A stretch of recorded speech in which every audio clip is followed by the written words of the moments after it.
سے وہ سارا ادا کر لو۔ وفات سے پہلے پوچھا آج کون سا دن ہے؟ کہا گیا دوشنبے کا دن ہے۔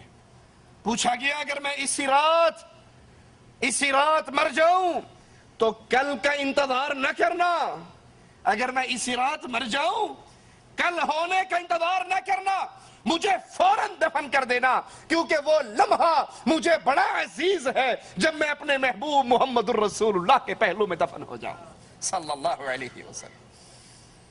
ایام مریض، ایام بیماری میں کسی نے بغرض علاج کہا، امیر المومنین حکیم کو بلاتے ہیں، حکیم کو آپ کی نبض دکھاتے ہیں، وہ آپ کے لیے کوئی دوائی ہی دے دے گا۔ فرمانے لگے میں نے حکیم کو دکھایا ہے۔ سائل کہتا ہے پھر حکیم نے کیا کہا ہے؟ کہا حکیم نے جواب میں کہا ہے انی فعال لما یرید، ہم جو چاہتے ہیں کر گزرتے ہیں، میرے اللہ کی طرف سے موت کا وقت قریب سے قریب تر ہو چکا ہے، اللہ جو چاہتا ہے وہ کرتا ہے، اب کو کسی دوائی کی حاجت اور ضرورت باقی نہیں ہے۔ ابو بکر صدیق رضی اللہ عنہ وارضا اس دھرتی سے اگلے جہان کی طرف منتقل ہو جاتے ہیں۔ آپ کی وفات پر صحابہ کرام کن جذبات کا اظہار کرتے ہیں؟ سنیے، حضرت عائشہ رضی اللہ تعالی عنہا فرماتی ہے اے میرے بابا، اللہ آپ کے چہرے کو منور کرے، آپ کی کوششوں کا نیک پھل لائے، آپ نے اپنے اٹھ جانے سے دنیا کو ذلیل کر دیا اور آخرت کو عزیز کر دیا۔ اگرچہ آپ کی وفات کی مصیبت رسول اللہ صلی اللہ علیہ وسلم کی وفات کی مصیبت سے کم ہے، لیکن اللہ کی کتاب صبر کرنے پر نیکی کا وعدہ کرتی ہے۔ میں آپ کی اس وفات کی مصیبت پر صبر کرتی ہوں اور آپ کے لیے اللہ سے مغفرت کی دعا کرتی ہوں۔ عمر فاروق رضی اللہ عنہ وارضا فرماتے ہیں اے رسول کے خلیفہ، آپ نے اپنی بات اپنی قوم کو سخت تکلیف میں مبتلا کر دیا، آپ کی شان بہت بلند ہے، میں آپ کے برابر کیسے ہو سکتا ہوں؟ حضرت علی رضی اللہ عنہ وارضا فرماتے ہیں یہ تہمت لگانے والوں کہ ابو بکر نے علی کی حکومت کو چھینا تھا، یہ تہمت لگانے والوں کہ ابو بکر علی کے دشمن تھے، ارے صحابہ اور اہل بیت وہ آپس میں محبت کیا کرتے تھے، ان کے آپس میں پیار اور محبت کے رشتے قائم تھے، نہیں یقین تو سنو۔ علی فرماتے ہیں رضی اللہ عنہ وارضا اے ابو بکر، اللہ آپ پر رحم کرے، اللہ کی قسم سب سے پہلے اسلام آپ لے کر آئے، سب سے زیادہ ایمان کو آپ نے اپنے دل میں بسایا، اللہ کی مخلوقات میں بہترین مخلوق آپ، اور سب سے زیادہ کامل یقین والے آپ۔ اسی لیے تو ابو جہل کی بات سن کر کہا تھا اگر تو کہتا ہے میرے آقا نے کہا میں معراج پہ گیا تو سن، اللہ کی قسم میرے آقا نے جو کہا وہ سچ کہا۔ ابو جہل نے کہا دل مانتا ہے، عقل مانتی ہے، کہا عقل مانے نہ مانے ابو بکر کا ایمان مانتا ہے کہ محمد جو کہتے ہیں سچ کہتے ہیں، اور علی بھی گواہی دے رہے اے صدیق کائنات، اے صدیق اکبر، آپ سب سے بڑھ کر کامل یقین والے تھے اور سب سے زیادہ غنی تھے، سب سے بڑھ کر نبی کی حفاظت کرنے والے، اسلام کی خدمت کرنے والے، فضل اور سیرت میں صحبت میں آپ کو اللہ کے نبی سے سب سے زیادہ بڑی نسبت تھی۔ اللہ آپ کو اسلام، رسول اور تمام مسلمانوں کی طرف سے جزائے خیر عطا فرمائے۔ ابو بکر، آپ نے اس وقت رسول کی تصدیق کی جب لوگ ان کی تکذیب کر رہے تھے، آپ نے اس وقت غمخواری کی جب لوگ نبی کو غم دے رہے تھے، آپ نے اس وقت نبی کے ساتھ اپنی مال اور جان میں سخاوت کا معاملہ کیا جب لوگ بخل کر رہے تھے۔ اللہ کی قسم آپ کو اللہ نے اپنی کتاب میں صدیق کہا۔ یہ آقا علیہ السلام کے صحابہ میں سے وہ عظیم ترین ہستی ہے جس کو عرش والے رب نے اپنی کتاب میں صدیق کہا، اور آپ کی شان میں یہ آیت اتری والذی جاء بالصدق، پھر فرمایا اس سے مراد آپ ہیں اور نبی کریم صلی اللہ علیہ وسلم ہے، آپ اسلام کا قلعہ ہیں۔ فرمانے والے علی فرما رہے ہیں ابو بکر کی شان میں، کفار کو ذلیل کر دینے والے، نہ آپ کی حجت کھولتی ہوئی، نہ آپ کی بصیرت میں ضعف آیا، بزدلی کبھی آپ کو چھو کر بھی نہیں گزری۔ فاضل علوی ظالم کہتا ہے کہ یہ مسلمانوں کے پہلے 3 خلیفہ اتنے بزدل تھے کہ انہوں نے اپنی تلوار سے کبھی کسی کو قتل نہیں کیا۔ انہاں کول ہور تے کسے جنگ وچ بندہ مویا کوئی میں نے قرآن دی قسم غازی دا عالم سامنے جڑا بندہ میں نے کسے روایت وچ دکھایا نا بینا رل کے بھی کسے نے چاقو مارے ہے۔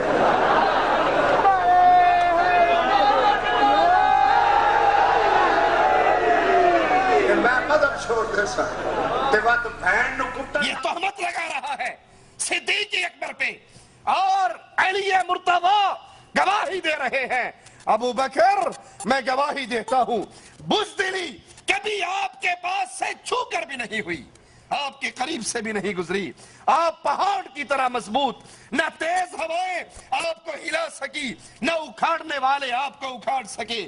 آپ ایسے تھے جیسے آپ کے بارے میں آقا نامدار جناب محمد الرسول اللہ نے فرمایا صلی اللہ علیہ وسلم، ضعیف البدن، آپ کا جسم کمزور، آپ کا ایمان قوی، اور آپ لوگوں کے سامنے بڑی عزت سے، بڑے جھک کر پیش آنے والے، محبت سے پیش آنے والے۔ زمین میں اللہ کے انبیاء کے بعد سب سے زیادہ افضل، بلند مرتبے والے، مومنوں میں افضل، آپ کے سامنے کوئی بے جا طمع نہ کر سکتا، کوئی ناجائز خواہش نہ کر سکتا۔ آپ کے سامنے کمزور قوی تھا، اور قوی کمزور تھا جب تک اس قوی سے کمزور کا حق آپ لے کر اس کو ادا نہ کر دیتے۔ ابو بکر صدیق رضی اللہ عنہ وارضا رسول کریم صلی اللہ علیہ وسلم کی اتباع میں یہ جذبہ اتباع سنت محمد کریم صلی اللہ علیہ وسلم صدیق اکبر کے دل میں کیسے بھرا ہوا۔ عمر بن عاص رضی اللہ عنہ وارضا ایک جنگ میں ایک رومی سردار کا سر کاٹ کے ابو بکر صدیق رضی اللہ عنہ وارضا کی طرف بھیجتے ہیں۔ ابو بکر صدیق رضی اللہ عنہ وارضا جواب میں حضرت عمر بن عاص کو منع کرتے ہیں کہ ایسا دوبارہ نہ کرنا۔ وہ کہتے ہیں ابو بکر رضی اللہ عنہ وارضا اس میں حرج کیا ہے، یہ کفار، یہ مشرکین، یہ رومی ہمارے مسلمان سپہ سالاروں کے ساتھ بھی یہ سلوک کرتے ہیں، وہ مسلمانوں کی گردنیں کاٹ کر اپنے بادشاہوں کو بھیجتے ہیں، اگر ہم بھی ان سے بدلہ لے لیں تو کیا حرج ہے؟ کہا جب ہمارے پاس رسول اللہ کی سنت موجود ہے تو پھر ہم روم اور فارس کی تقلید کیوں کریں؟ جو عمل تم کر رہے ہو اس عمل کی تعلیم رسول اللہ صلی اللہ علیہ وسلم نے نہیں دی۔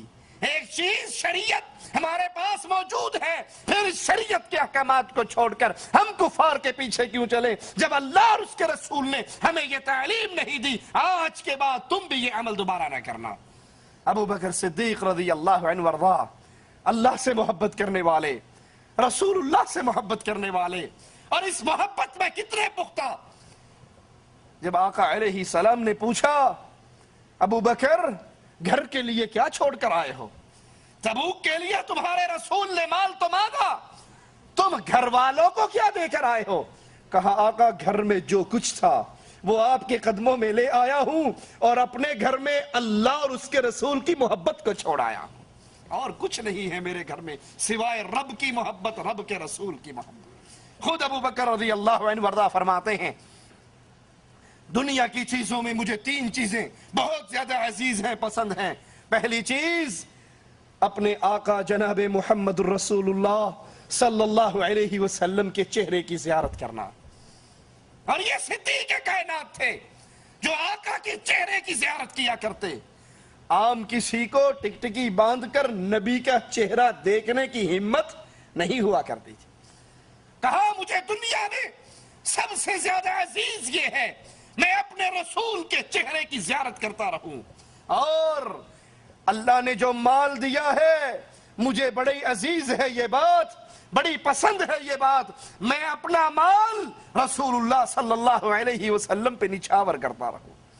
اسی لیے ہجرت کے سفر میں مال ابو بکر کا، سواری ابو بکر کی، کھانا ابو بکر کا، راستے کا راستہ دکھانے والا، مسافروں کے لیے رہنما اگر لیا وہ بھی ابو بکر کے پیسوں کا۔ کہا مجھے بڑا عزیز ہے، اللہ نے جو مال دیا ہے وہ میں محمد الرسول اللہ پہ قربان کرتا جاؤں۔ اور تیسری چیز مجھے بڑی پسند ہے کہ نبی کے گھر میں ابو بکر کی بیٹی موجود ہے، نبی کے گھر میں ابو بکر کی بیٹی۔ اور یاد کر لو، نبی بھی پاک، اس کے گھر والے بھی پاک، نبی بھی پاک، نبی کا بستر بھی پاک، نبی بھی طیب اور گھر والے اور بستر بھی پاکیزہ ہے۔ نبی کے بستر پہ غیر پاکیزہ کوئی آ سکتا؟ کہا مجھے بڑا پسند ہے، مجھے بڑا عزیز ہے کہ میری بیٹی محمد الرسول اللہ صلی اللہ علیہ وسلم کے گھر میں ہے۔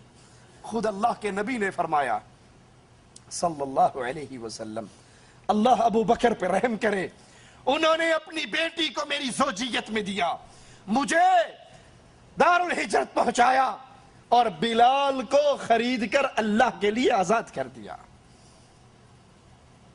اللہ ابو بکر پہ رحم کرے، یہ دعا محمد الرسول اللہ صلی اللہ علیہ وسلم دے رہے۔ ابو بکر عبادت کرنے والے اپنے رب کی، اور عبادت کی یہ کیفیت کہ رسول کریم صلی اللہ علیہ وسلم پوچھتے ہیں آج روزہ کس نے رکھا؟ ابو بکر فرماتے ہیں یا رسول اللہ میں نے رکھا۔ پوچھا صدقہ کس نے کیا؟ کہا میں نے کیا۔ مسکین کو کھانا کس نے کھلایا؟ کہا میں نے کھلایا۔ جنازے کے ساتھ چل کر کون گیا؟ ابو بکر کہتے ہیں اللہ کے نبی میں گیا۔ ابو بکر رضی اللہ عنہ وارضا رسول کریم صلی اللہ علیہ وسلم سے پوچھتے ہیں یا رسول اللہ صلی اللہ علیہ وسلم، جنت کے 8 دروازے ہیں، انسان نے گزرنا تو ایک ہی دروازے